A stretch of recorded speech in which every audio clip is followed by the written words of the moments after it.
Hello friends, welcome to Let's Discover It.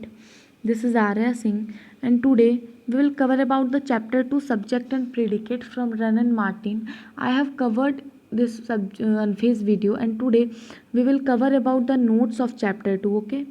So first begin the class I want to say that have you remember the history of Aurangzeb? At that time it is a very important point of view that at Aurangzeb time period they start military campaign. उसने military campaign को start किया था बिना किसी परवाह किए और उसके मिलिट्री कैंपेन के कारण हमारे उसका जो प्रोविंस था ना एक्चुअली वहाँ पे बहुत ज़्यादा ही दिक्कत आ गई थी। तो भूखे लोग मरने लगे थे, पैसों की कमी आ गई थी, खजाना खाली हो गया था।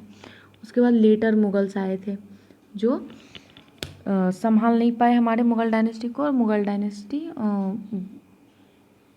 का पतन हो गया। तो पहले कहना चाहेंगे हम कि औरंगजेब ने एक्सपेंशन किया था, कंसोलिडेशन नहीं किया था। तो ऐसे ही हम नॉलेज की बेस पे देखें तो expansion without consolidation leads to decline. Okay, so जितना भी आप पढ़ रहे हैं, पढ़ना अच्छी चीज़ है, न्यू चीज़ें जानना इज़ अ गुड थिंग। आप एक्सपेंस जितना कर सकते हैं करें, लेकिन उसको कंसोलिडेट करना भी सीखें। इसलिए आप मैं जो पढ़ाती हूँ उसका रिविज़न चालू रखें, बस यही था कहना मेरा मतलब। बस अब चैप्टर 2 सब्जेक्ट और प्रीडिकेट। सब्जेक्ट और प्रीडिकेट एक्चुअली में है क्या, तो ये पार्ट्स होता है सेंटेंस का। ओके, ये पार्ट्स है हमारे सेंटेंस का। सो okay, so today we will start our class that subject and predicate is a part of sentence. Okay, sorry. So in previous video we will cover about and we will discuss about that subject and predicate is nothing but a parts of sentence. So in this video we will cover about the definition of that. Okay, इसका note ज़्यादा बड़ा नहीं है, एक point ये है इसमें important और एक पॉइंट यहाँ पे आपको इम्पॉर्टेंट मिलेगा बस। तो क्या बोला जा रहा है, देखिए इसको ध्यान से, कि जो part which name the person और thing we are speaking about this is called the subject of the sentence. वो पार्ट जो नेम करता है पर्सन और थिंग को, जिसके बारे में बात हो रही है सेंटेंस में, उसे हम सब्जेक्ट ऑफ द सेंटेंस कहते हैं। राम ईट मैंगो, तो राम की बात हो रही है। रोहन डू नथिंग, तो रोहन की बात हो रही है। Rohan is a good boy, Rohan की बात हो रही है।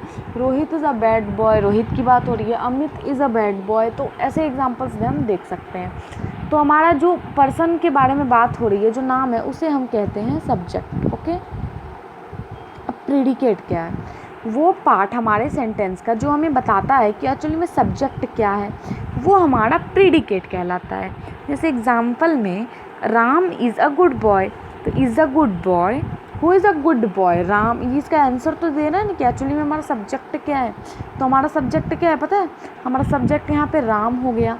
तो ये हमें किसने बताया कि राम हमारा सब्जेक्ट है, ये हमारे इज़ अ गुड बॉय ने बताया। तो इज़ अ गुड बॉय हमारा प्रीडिकेट की कैटेगरी में आएगा और राम हमारा सब्जेक्ट की कैटेगरी में आएगा, क्योंकि उसके बारे में सेंटेंस में बात हो रही है और बताने वाला जो पर्सन है उसे हम प्रीडिकेट कहते हैं।